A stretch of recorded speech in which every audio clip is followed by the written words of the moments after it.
सूत जी कहते हैं ऋषियों, संसार में सबसे बड़ा डर है मृत्यु का। हर प्राणी इसी बात से डरता है कि हम मर ना जाएं, और मृत्यु भी निश्चित होनी है, और डर भी इसी बात का क्या है कि मर ना जाए। तो भैया डर, मृत्यु तो निश्चित है, तो क्या करें? मृत्यु को टाल नहीं सकते, लेकिन मृत्यु को जो है मंगलमय जो है बना सकते हैं। प्रतिक्षण भैया ये संसार है। संसार मतलब संसरती थी संसार, जो प्रति क्षण सरकता हो उसको संसार कहते हैं। एक दिन का देखो भैया, कुछ घंटों में कितना परिवर्तन होता है। आज से 20 साल पहले देखो क्या था और आज क्या है, और आगे 20 साल बाद कौन रहेगा कौन नहीं रहेगा कोई नहीं जानता। तो प्रति क्षण व्यक्ति क्या हो, मृत्यु को प्राप्त कर रहे हैं। तो मृत्यु को टाला तो नहीं जा सकता, लेकिन मृत्यु को मंगलमय बनाया जा सकता है। इसलिए मंगलमय भैया बनाने के लिए क्या करो? मृत्यु के विषय में जानो।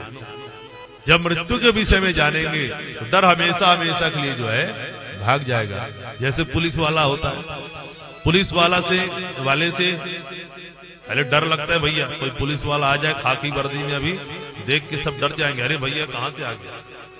लेकिन वहीं पुलिस वाले से जब उठक बैठक होने लगता है, मित्रता हो जाता है, तो फिर वो घर का हो जाता है, बोले आओ भैया फिर बगल में बैठो, तब पूरी डर जो है खत्म हो जाती है।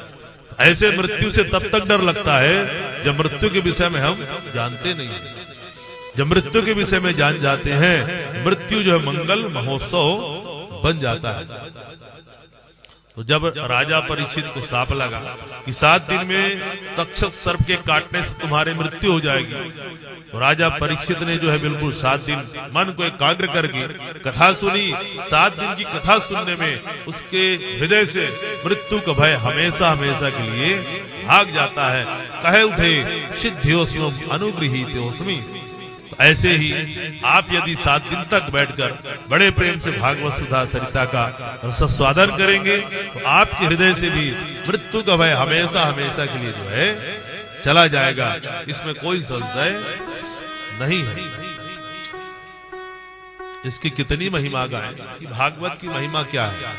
जब राजा परीक्षित को साप लगा कि 7 दिन में तक्षक सर्प काटने से तुम्हारी मृत्यु हो जाएगी, देवताओं को पता चला, तो सुधा कुंभम गृहीत्वैव देवस्तत्र समागमन्।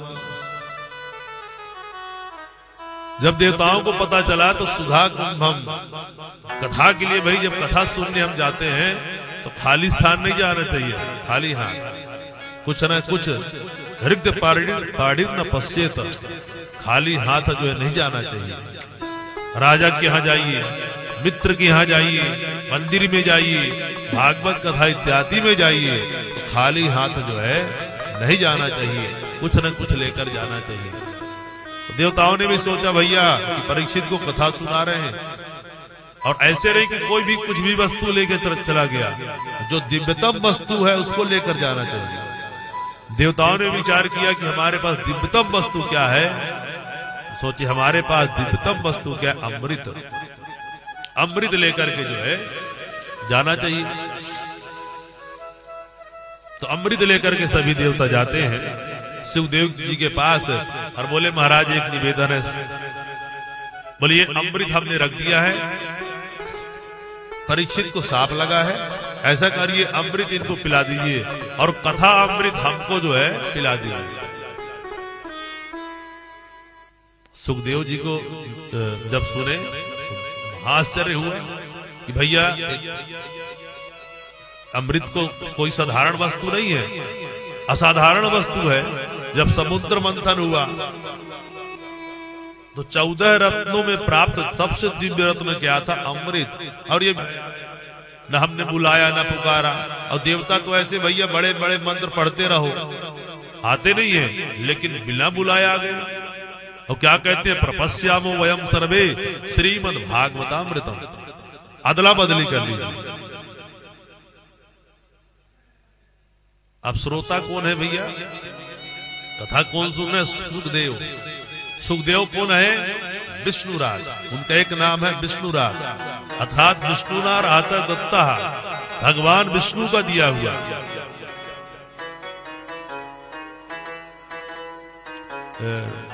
सुखदेव जी है ब्रह्मराज और परीक्षित जी है विष्णुराज। बोलिए राधे राधे। माने दोनों ने गर्भ में भगवान का दर्शन किया है, गर्भ में दोनों, इसलिए दोनों की बड़ी महिमा है। तो ऐसे श्रोता और वक्ता को भैया कौन छल सकता है? कोई छलने वाला नहीं है। लेकिन देवता कहते हैं विनिमय कर लीजिए। सुखदेव कहे भैया अदला बदली क्या, जब होता है तो बराबर की वस्तु में होता है। कोई कांच का टुकड़ा देकर कहे इसके बदले मणि दे दो, ये तो सरासर क्या है, अन्याय है। कि क्व सुधा क्व कथा लोके क्व कांचः क्व मणिर्महान् ब्रह्मरातो विचार्यैवम् तदा देवान् जहासः अभक्तास्तांस विज्ञाय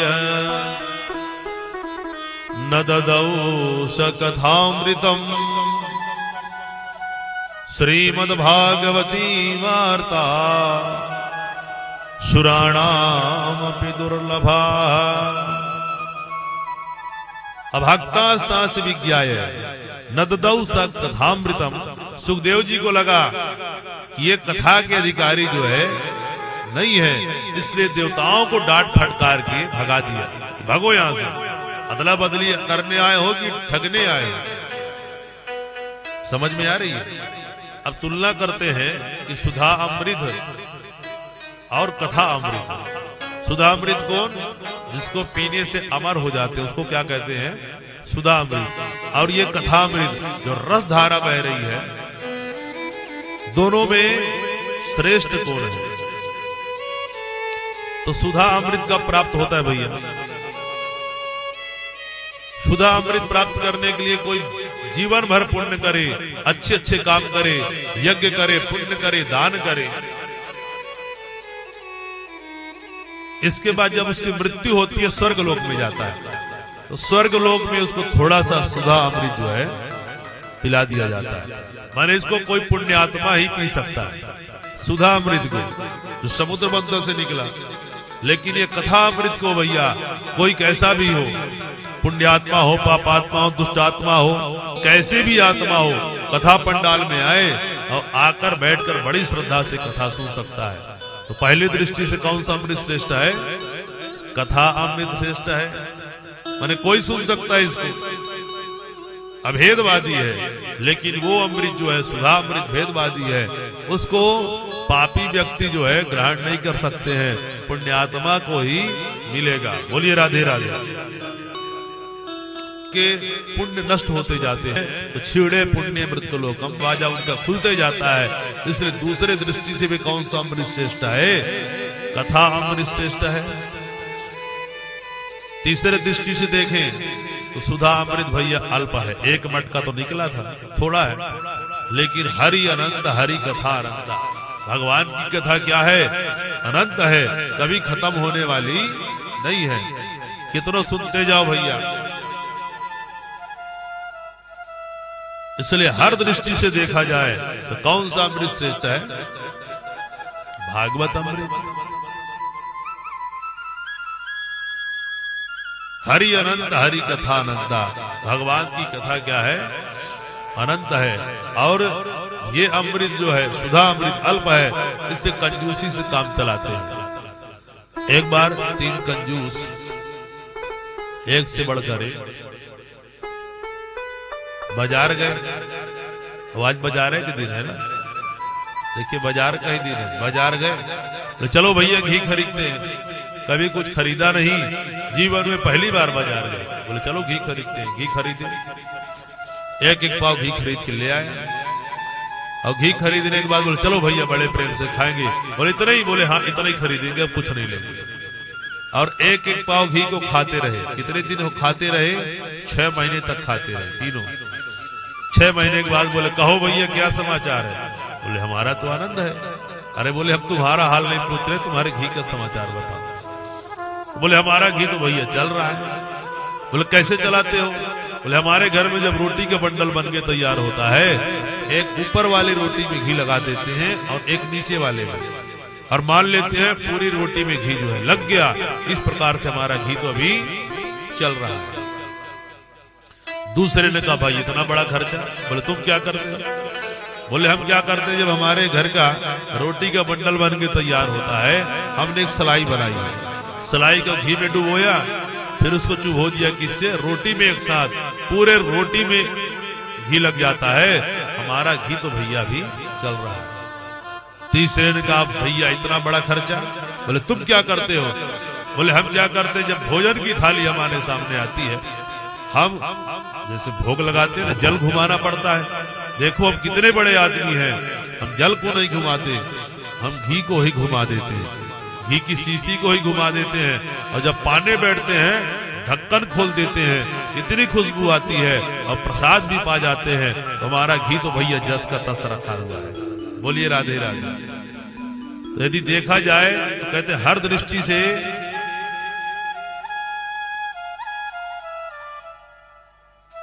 माने अमृत भी कितना है, एक मटका निकला था, तो देवता लोग भी भैया पीते पिलाते थोड़े होंगे, कंजूसी से काम चलाते होंगे। इसलिए हर दृष्टि से देखा जाए तो कौन सा अमृत श्रेष्ठ है? कथा अमृत श्रेष्ठ है। बोलिए राधे राधे।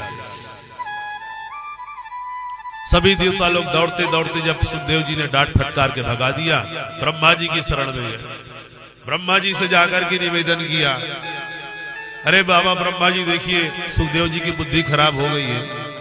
बोले क्या हो गया है? अरे बोले क्या बताएं, हम लोग गए थे देवता, इतने बड़े बड़े देवता, ये हमको कथा नहीं सुना रहे हैं, और ये मनुष्यों को, राजा परीक्षित को कथा सुना रहे हैं।